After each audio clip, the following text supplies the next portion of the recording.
அஸ்ட்ராலஜியை பார்க்கறது கிடையாது, எல்லாம் தவறான அஸ்ட்ராலஜி பார்க்குறாங்க. அதில் ஹையஸ்ட்டாக ஏமாத்துறது ஒரு மனுஷனோட வாழ்க்கையை சீர்குலைய வைக்கிற ஆப் எதுன்னா மேட்ரிமோனியல் ஆப். ப்ரீமியம், அப்புறம் சாட்டு, கான்ஃபிடென்ஷியல், இப்படின்னு பல கதை விட்டு நம்மளை ஏமாத்திடுறாங்க. நான் பார்த்த கேஸில் என்ன சொல்லிடுது, விவாகரத்து பண்ணிட சொல்லு, இது வேலைக்கு ஆகாது சொல்லு. இந்த ஒரு கேரக்டர்னால தான் இவங்களுக்கு பிரச்சனை, இந்த கேரக்டர் எலிமினேட் பண்ணிட்டாங்கன்னா இவங்க நல்லா இருப்பாங்க. இந்த அம்மாவுக்கு ஒரு 60-70 சவரன் நகை போட்டிருக்காங்க. இந்த நகையெல்லாம் வியாபாரத்துக்கு கொடுன்னு வாங்கிட்டாரு. இதுக்கெல்லாம் காரணம் ஜீவநாடியும் ஜீவநாடில் வந்த பரிகாரம். கல்யாணம் பண்ணிட்டாரு. கல்யாணம் பண்ணால் அவர் தனி ரூமில் படுத்துப்பார், பொண்ணு தனி ரூமில் படுத்துக்கணும். உண்மையாகவே ஒரு கல்யாணம் ஆகி ஒரு குழந்தை இருக்குது, இவனுக்கு ஒரு அம்மான்னு சொல்லி ஒரு கேரக்டர் இருக்குது, அதுவே ஃபேக். ஜீவநாடலோட ஸ்பெஷலைசேஷன் என்னன்னா அந்த ப்ராப்ளத்துக்கு மட்டும் அது சொல்லும் போது அக்யூரேட்டாக இருக்கும்.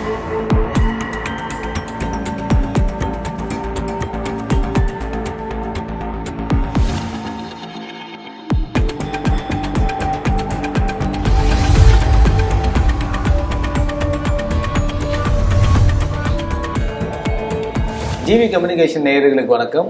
நம்ம இன்னைக்கு ஜிவி ஆன்மீகத்தில் ஜீவநாடி பற்றி நிறைய விஷயங்கள் பேசிகிட்டு இருக்கோம். அதில் முக்கியமாக நிறைய வாழ்க்கையில் நடந்த அற்புதங்களை பற்றி பேசும்போது திருமண வாழ்க்கைக்கு அப்புறமா இப்போ சமீப நாட்களில் நிறைய பேர் விவாகரத்தை நோக்கி போகிறத பார்க்குறோம். இந்த ஜீவநாடி விவாகரத்தை தவிர்க்கிறதுக்கு இல்லை இவங்க வாழ்க்கை விவாகரத்தில் தான் போய் முடிய போகுது அப்படின்ற விஷயங்கள்லாம் முன்னாடியே கணிச்சிருக்கா சார்?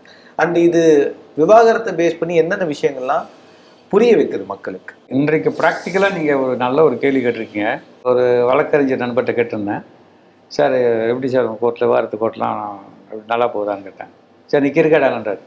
நிற்கிறக்கு இடம் இல்லை சார், அவ்வளோ பேர் நீங்கள் கூட்டம் இருக்குது. எங்கே சார் எப்படி சார் வரானுங்க அப்படின்னு, எப்படி சார் அவங்கெல்லாம் வராங்க, எப்படி கல்யாணம் பண்ணிக்கிறான்னு கேட்க மாட்டேங்க, எப்படி வராங்கன்னு கேட்குறீங்கன்னு. இதுக்கு முதல் காரணமே அஸ்ட்ராலஜியை பார்க்கறது கிடையாது, எல்லாம் தவறான அஸ்ட்ராலஜி பார்க்குறாங்க. பணம், பதவி, சொத்து, சுகம், வசதிகள், இதை பேஸ் பண்ணி தான் அஸ்ட்ரோவே தேடுறாங்க. இப்போ எல்லா ஆப்பும் எல்லா ஆப்பும் இப்போ சொல்லுது, எல்லாத்துக்கும் ஆப் வந்துருச்சு இல்லை? ஆமாம். எதுக்காவது ஆப் இல்லாத ஒரு விஷயம் இருக்குது? எல்லாத்துக்கும் ஆப் இருக்குது. அதில் ஹையஸ்ட்டாக ஏமாத்துறது ஒரு மனுஷனோட வாழ்க்கையை சீர்குலைய வைக்கிற ஆப் எதுன்னா மேட்ரிமோனியல் ஆப் தான். அந்த மேட்ரிமோனியலில் இருக்க ஆப்பில் 85% ஹாரோஸ்கோப்ஸு பொய். இந்த ஆப் நடத்துகிறவங்க கொடுக்குற ஹாரோஸ்கோப் கிடையாது. இதில் வேறு இதில் என்ன ப்ரீமியம், அப்புறம் சாட்டு, கான்ஃபிடென்ஷியல், இப்படின்னு பல கதை விட்டு நம்மளை ஏமாற்றிடுறாங்க. இதில் பாரு ஏமாந்து தான் என்ன பண்ணுறாங்க, நம்மகிட்ட விவாகரத்தப்போ பார்க்குறாங்க. சில கேஸில் நான் பார்த்த கேஸில் என்ன சொல்லிடுது, விவாகரத்து பண்ணிட சொல்லு, இது வேலைக்கு ஆகாதுன்னு சொல்லுது. புரியுது? அது ஒரு கேஸ் ப்ராக்டிக்கலாக ஒன்று சொல்கிறான். இப்போ உங்களுக்கு சில கேஸில் இந்த கோயிலுக்கெல்லாம் போக சொல்லு, அவன் திரும்பி வருவான்னு சொல்லி வருது. சில இதில் இந்த ஒரு கேரக்டர்னால தான் இவங்களுக்கு பிரச்சனை, இந்த கேரக்டர் எலிமினேட் பண்ணிட்டாங்கன்னா இவங்க நல்லா இருப்பாங்கன்னு வருது.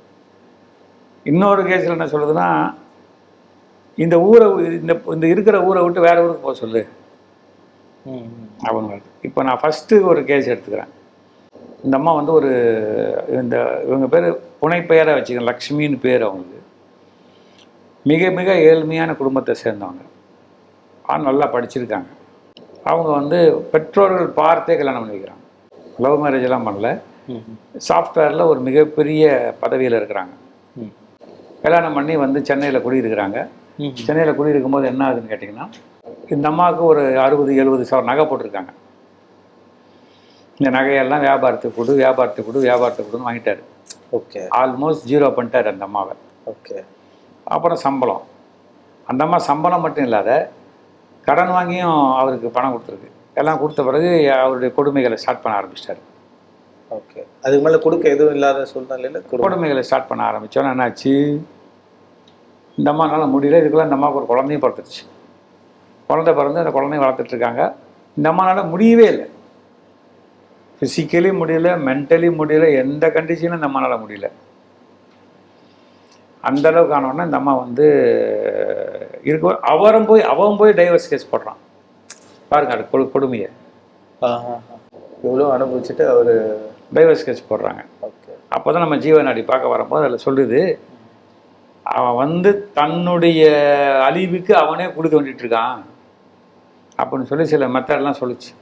இதை எதை பண்ண சொல்லு, இந்தந்த ஸ்டெப் எடுக்க சொல்லுன்னு சொல்கிறான். யூ ஓன்ட் பிலீவ் தினேஷ், அந்த ஏரியா காவல்துறை அவ்வளோ துரிதமாக செயல்பட்டு அவனுடைய சொந்தக்காரங்களாம் பிடிச்சிக்கிட்டு வந்து விசாரித்து நகையை வாங்கி கொடுத்துட்டாங்க.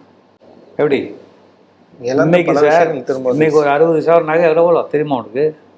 இப்போ எங்கேயோ இருக்கே சார். இங்கேயோ இருக்கா? 65 லட்சம் ரூபா. 65 லட்சம், 10,000 ரூபாய் ஒரு சவரன். 65 லட்சம் இது சார், ஒரு சவரன் 1 லட்சம் ரூபா. 10,000 ரூபா கிராம் சொல்லிட்டேன். ஒரு கிராம் 10,000 ரூபாய். 65 லட்சம் போட்டு கொடுத்துட்டாங்க. என்ன இந்த அம்மா கிட்ட இது இல்லாத கடன், இவன் கடன் வாங்கி அந்த கடன்லாம் கட்டுறான்னு சொல்லிட்டாங்க. ஓகே, கட்டி இந்த அம்மா இதுக்கெல்லாம் காரணம் ஜீவநாடியும் ஜீவநாடில் வந்த பரிகாரங்களும். இந்த மாதிரி நிறைய பேர் பாதிக்கப்பட்டிருக்காங்க. இது ஒன்று. ரெண்டாவது கேஸு, நான் ரொம்ப ஆச்சரியப்பட்ட கேஸு, ரொம்ப யங் மேன், பார்க்கவே நம்ம நேம் எனி யங் ஆக்டர் அந்த ஸ்டைலில் அவர் ஃபோட்டோ பார்த்தா. ஓகே. ஆனால் அவர் வந்து கல்யாணம் பண்ணிட்டாரு. கல்யாணம் பண்ணால் வந்து அவர் தனி ரூமில் படுத்துப்பார், பொண்ணு தனி ரூமில் படுத்துக்கணும். இதுதான் கண்டிஷன்.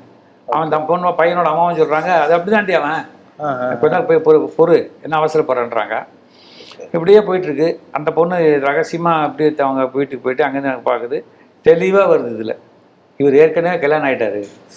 இந்த அம்மா அந்த பொண்ணு அழுகுது, குய்யோம்போ நான் என்ன பாவம் சார் பண்ணேன், எனக்கு போய் இந்த மாதிரி நீங்கள் சொல்கிறீங்க. இல்லாமல் இதில் வந்தது நான் படிச்சிட்டேன், நீ வெரிஃபிகேஷன் பண்ணுறதுக்கு எதனா பண்ணுமா, நீங்களே சொல்லுங்கள் சார்ந்துச்சு. அப்புறம் ஒரு பிரபலமான டிடெக்டிவ் ஏஜென்சிட்ட சொன்னேன், கொஞ்சம் பார்த்து கொடுங்க தம்பி அப்படின்னு. அவர் விடாலவே இல்லை, அவர் ரொம்ப திறமையான டிடெக்டிவ். அவர் பிடிச்சி கிடிச்சு தேடி கீழி கண்டுபிடிச்சி எல்லாத்தையும் எடுத்து கொடுத்தாரு. ஓகே. எடுத்து கொடுத்தா அவனுக்கு உண்மையாகவே ஒரு கல்யாணம் ஆகி ஒரு குழந்தை இருக்குது. அவங்ககிட்டேருந்து சொத்தை அழிச்சிட்டான். இவனுக்கு ஒரு அம்மான்னு சொல்லி ஒரு கேட்டிருக்குது, அதுவே ஃபேக்கு.